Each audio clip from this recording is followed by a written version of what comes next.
There was a time when I got into coils and the way they're wound, why they're wound a certain way. Now, if you open up an IF can, the two coils that are inside an IF can, they're wave wound coils, and the reason they're wound that way, if you go look it up, is to reduce the amount of capacitance. When you have a coil with less capacitance, the Q of the resonant frequency that you want to operate at is higher.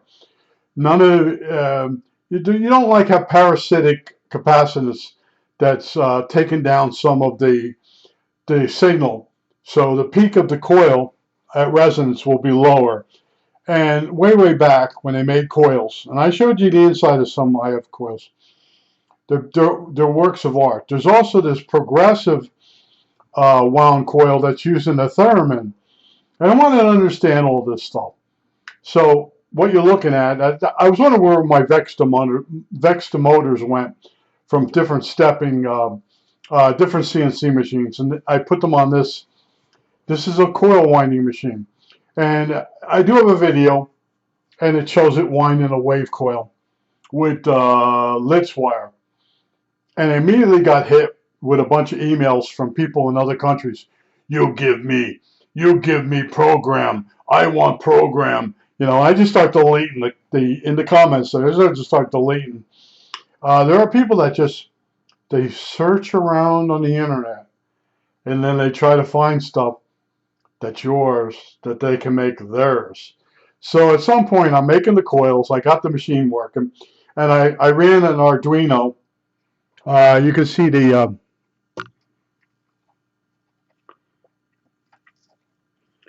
is an Arduino.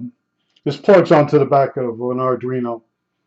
All right, it's got some transistors in there to drive the motors, and I know how to drive stepping motors. All right, but this is like there's a reset here and there's a start, and I bought those modules. I wired them up, got it all working, worked with the Arduino, and got it to do my program to run the stepping motors. And if you run stepping motors to wind a coil, you can't do a wave coil. There has to be a slight drift in the machine. That's the trick. I'm going to tell you the trick. So in my program, I added some extra steps in certain lines. So when the machine ran, it would do a little pulse, and it would lose step, and that was on purpose. And that was so you get the wave pattern. If you use stepper motors and you try to wind a coil, it'll try to wind itself exactly on top of itself back and forth. All right? Now, what you could do is you could get a stepper motor and put it through a gear train that has an odd number of teeth. And then you'll get the same effect. All right? I'm telling you the trick, whether you understand it or not. But what you're looking at is a coil winder that I made just as an experiment. I know, and then you might notice this C channel. All right, this is C channel from Lowe's, and under here are blocks of Delrin with a V cut in them, and they run on the edge of the C channel, and that's the linear. This is the linear rail, and it's all. And there's corner pieces of aluminum here, so this doesn't go askew. This is another one of my inventions. You can see there's my captive bearing idea. This is a roller blade bearing. This is 1/4 threaded rod. There's a nut on this side. There's a nut working against it.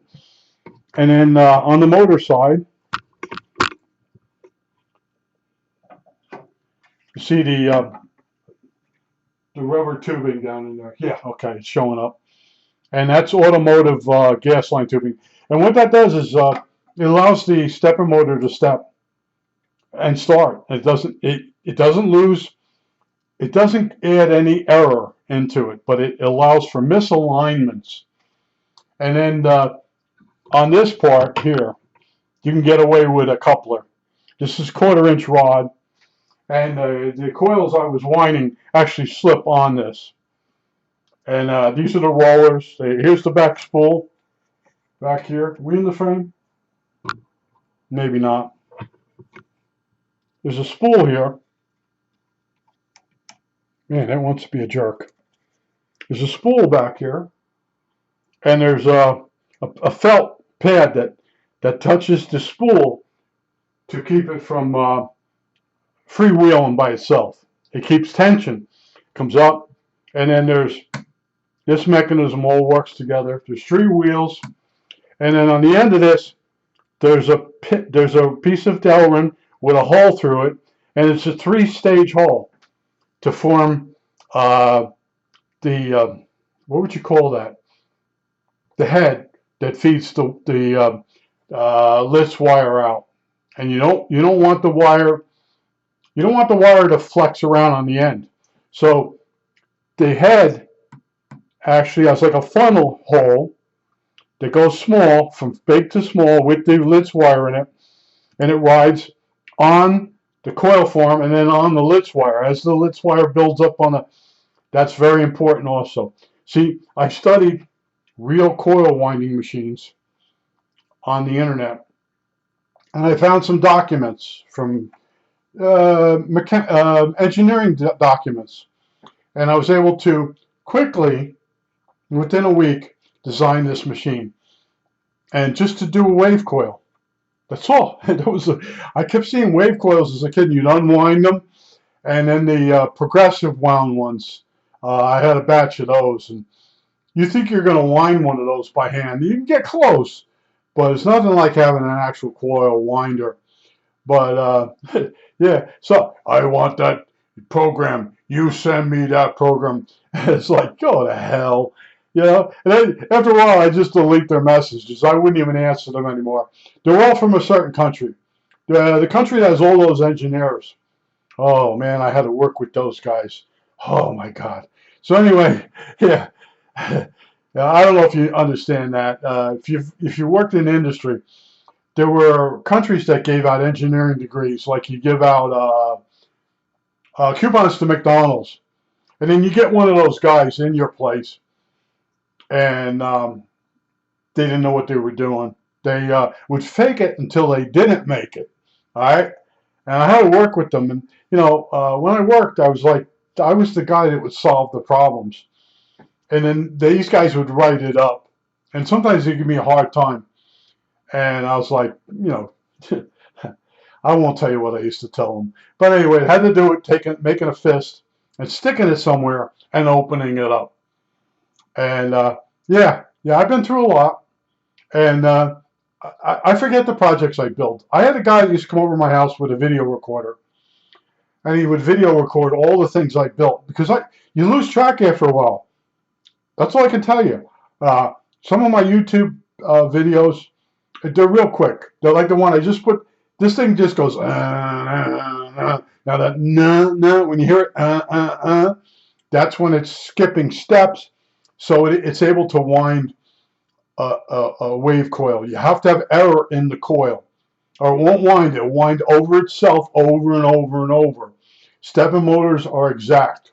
You'll have to add error, and I told you can change the motor by putting gears on it and make it an odd number of teeth, and that'll also allow you to wind the coil correctly. You know, I'll tell you the tricks, but I want the program. You send me program. Get the hell out of here. You know, you're sitting there and you're like, you got it running, and you put it on there. Like, nobody's going to watch this video. You know, it's a coil winder. Who's going to build a coil? I want the program. You send me program. I did have one guy. I don't remember how I was saying Arduino, but the guy actually he emailed me and sent me out the phonetic pronunciation for Arduino. I thank you for that. Yeah, I went into Arduino. Yeah, I have all kinds of sizes of Arduinos and ones that transmit, and I was doing those programs. I think that might still be up there on my website. And I want program for it. I was like, holy crap. Anytime you post something that they can't find, then they want it, and they're gonna put their name on it. That's all that's gonna happen. But I just think I'd show you real straight. And this is gray PVC. You can get this at any plastics company. You can drill it, you can tap it, drill it, tap it, sand it, glue it. Yeah, it's cool stuff. I call it protoplastic. It's used around chemicals. It can handle all kinds of chemicals, but acetone. All right, acetone will melt it. That's what's in the glue. But as far as other acids, it won't eat it. And that's I was at Gordo's, and the guy was putting in new sinks, and he was using this as a countertop. And his name was Herb? No. Marvin? Yeah, I think Marvin. Well, Marvin, I said, Marv, can I have the cutouts from the sink?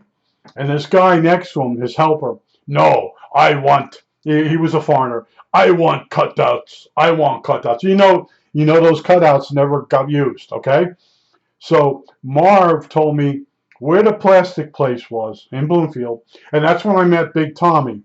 Big Tommy owns Glassplex in New Jersey. He bends plastic, he makes plastic fixtures.